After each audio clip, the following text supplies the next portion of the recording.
નમસ્કાર વિદ્યાર્થી મિત્રો આજે એટલે કે 4 તારીખે જીએસઈબી બોર્ડ ગાંધીનગર દ્વારા ધોરણ 12નું પરિણામ જાહેર કરવામાં આવ્યું છે અને આજે 10 વાગ્યાથી તમામ વિદ્યાર્થી મિત્રો પોતાનું રિઝલ્ટ ઓનલાઈન જે બોર્ડની વેબસાઇટ છે એની માધ્યમથી ચેક કરી શકશે।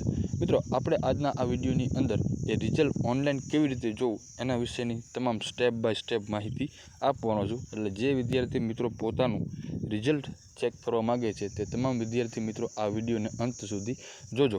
મિત્રો કોઈપણ ધોરણનું રિઝલ્ટ જોવા માટે આપણે એક સર્ચ બ્રાઉઝર ઓપન કરી અને એની અંદર એક વેબસાઇટ લખવાની છે જેનું નામ છે GIPL। તમે મિત્રો જોઈ શકો છો સ્ક્રીન ઉપર એવી રીતે GIPL રિઝલ્ટ ટાઈપ કરી અને આપણે સર્ચ કરી લેવાનું રહેશે। હવે મિત્રો જેવું તમે સર્ચ કરી લેશો ત્યાર પછી જે પહેલા જ નંબર ઉપર આપણને વેબસાઇટ બતાવે છે એની ઉપર આપણે ક્લિક કરી લઈશું જે GSEB.org નામની વેબસાઇટ છે।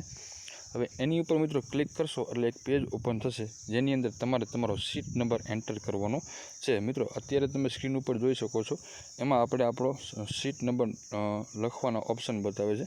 એની અંદર તમારે પહેલાં જે એન્ટર સીટ નંબર લખેલું છે એની ઉપર ક્લિક કરશો એટલે ABCD જે કાંઈ છે એ ઓપ્શન બતાવશે। તો એમાં તમારે સિલેક્ટ જે કાંઈ આવતું હોય સિલેક્ટ કરી રાખવાનું છે અને તમારો સીટ નંબર આ જગ્યા ઉપર એન્ટર કરવાનો છે। ત્યાર પછી સીટ નંબર એન્ટર કરશો એટલે એક કેપ્ચા કોડ બતાવશે સમીકરણ, એનો જવાબ તમારે લખી આ જગ્યા ઉપર એનો જવાબ લખવાનો છે અને ગો જે જગ્યા પર લખ્યું છે એની ઉપર આપણે ક્લિક કરી લેવાનું છે। તો મિત્રો હું અત્યારે મારા સીટ નંબર એન્ટર કરી લઉં છું। મિત્રો જેવું તમે તમારા સીટ નંબર એન્ટર કરશો એટલે નીચે તમને તમારા તમામ વિષય વાઇઝ તમારું રિઝલ્ટ બતાવશે।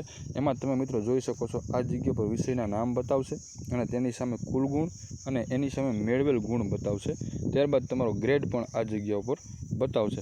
એટલે મિત્રો આવી રીતે તમે આસાનીથી તમારું રિઝલ્ટ ઘરે બેઠા ઓનલાઈન ચેક કરી શકો છો। આ માહિતી મિત્રો તમને ઉપયોગી લાગી હોય તો વિડીયોને લાઇક કરજો અને આપણી ચેનલને સબસ્ક્રાઈબ જરૂરથી કરી લેજો। આભાર।